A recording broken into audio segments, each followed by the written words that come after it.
કૃષ્ણ ભક્તિ પર આધારિત મનોરંજન સભર ભવ્ય નાટક આઈ લવ યુ કૃષ્ણા ટૂંક સમયમાં જ ચલચિત્રમાં રૂપાંતરિત થવા જઈ રહ્યું છે. વૈષ્ણવાચાર્ય પરમ પૂજ્ય ગોસ્વામી 108 શ્રી પંકજકુમારજી મહારાજ શ્રી ગુજરાતી પિક્ચર ફિલ્મના નિર્માણ, સંગીત, ગાયન અને મુખ્ય અભિનયની બહુવિધ જવાબદારી નિભાવશે. કૃષ્ણ ભક્તિ આધારિત મનોરંજન સભર વડોદરાની ચક્રરાજ ફિલ્મ્સનું ભવ્ય નાટક આઈ લવ યુ કૃષ્ણા ટૂંક સમયમાં ચલચિત્રમાં રૂપાંતરિત થઈ રહ્યું છે. વિવિધ મનોરંજન સભર આગવી ફિલ્મો, સિરિયલો, નાટકો ઇત્યાદિના નિર્માણ ક્ષેત્રે 30 કરતાં પણ વધુ વર્ષોથી ચક્રરાજ ફિલ્મ્સ લોકપ્રિય નામ છે. કલા ક્ષેત્રે પોતાનું નામ અંકિત કરનાર લોક લાડીલા એક્ટર, નિર્માતા, ગાયક અને સંગીતકાર જેવી બહોળી ભૂમિકા ભજવનાર વડોદરાના યુવા, યશસ્વી અને તેજસ્વી વૈષ્ણવાચાર્ય પરમ પૂજ્ય ગોસ્વામી 108 શ્રી પંકજકુમારજી મહારાજ શ્રી દ્વારા સ્થાપિત અને સંચાલિત ચક્રરાજ ફિલ્મ્સના રસપ્રદ ચલચિત્ર આઈ લવ યુ કૃષ્ણાનું ટૂંક સમયમાં વડોદરા અને વ્રજભૂમિના નયનરમ્ય લોકેશન પર શૂટિંગ થનાર છે. આ ગુજરાતી ફીચર ફિલ્મના નિર્માણની સાથે જમનાની અગત્યની ભૂમિકા અને ફિલ્મનું સંગીત સ્વરબદ્ધ કરવાની સાથોસાથ મધુર સ્વરમાં ગાયન એમ બહુવિધ જવાબદારીઓ અદા કરી રહ્યા છે. પ્રતિભાશાળી કલાકાર એવં વૈષ્ણવાચાર્ય પરમ પૂજ્ય ગોસ્વામી 108 શ્રી પંકજકુમારજી મહારાજ શ્રી જેમનું દ્રઢપણે માનવું છે કે શ્રીકૃષ્ણ વગર કલા અપૂર્ણ છે અને કલા વગર શ્રીકૃષ્ણ.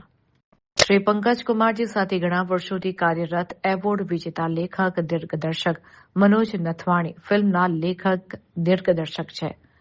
જાણીતા અને અનુભવી સિનેમેટોગ્રાફર વિપુલ પટેલ કેમેરાની સાથે સાથે ફિલ્મનું પોસ્ટ પ્રોડક્શન પણ કરી રહ્યા છે. ઇરફાન પીરઝાદા અને ઝોની માસ્ટરજી ફિલ્મના એક્શન ડિરેક્ટર છે. સંગીતની ઊંડાણપૂર્વક સમજ ધરાવનાર પ્રતિભાશાળી પિયુષ કહાર ફિલ્મનું પાર્શ્વ સંગીત આપવાની સાથે ફિલ્મના ગીતો માટે પણ મહત્વનું યોગદાન આપી રહ્યા છે. વડોદરાના પ્રતિભાશાળી કલાકારો પણ ફિલ્મમાં અભિનયના ઓજસ પાથરી રહ્યા છે. આ ફિલ્મ દેશ વિદેશમાં રજૂ થનાર છે. ફિલ્મનું નામ છે ચક્રરાજ ફિલ્મ્સ વડોદરા ક્રિત આઈ લવ યુ કૃષ્ણા.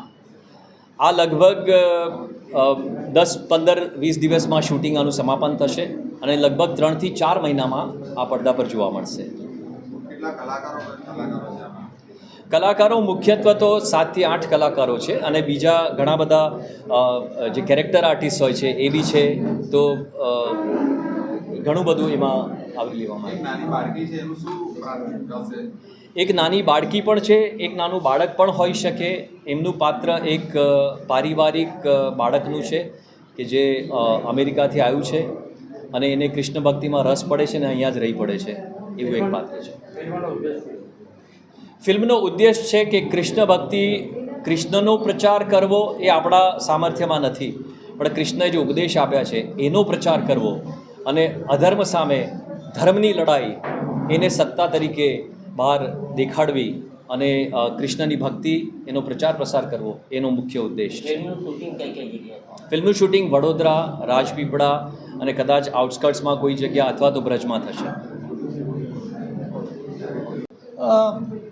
ફિલ્મનું ટાઇટલ છે આઈ લવ યુ કૃષ્ણ અને જ્યારે આપ કોઈ પણ ઈશ્વર સાથે જોડાવ છો ત્યારે ઈશ્વર પણ આપની સાથે જોડાય છે. એનું સ્વરૂપ અલગ હોઈ શકે. હવે જરૂર નથી દર વખતે ભગવાન મુગટ પહેરીને વાંસળી લઈને હાથ કે જે કોઈ ભગવાન હશે એમના ઓરિજિનલ સ્વરૂપે નહીં આવે, પણ કોઈને કોઈ રીતે આપણા જીવનમાં એમનું હશે ઉપસ્થિતિ.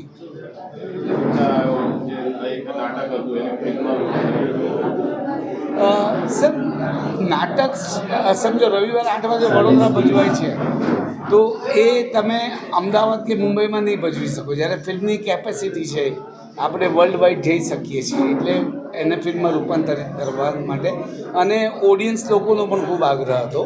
જેમને નાટક જોયું છે મિનિમમ 3 વાર જોયું છે.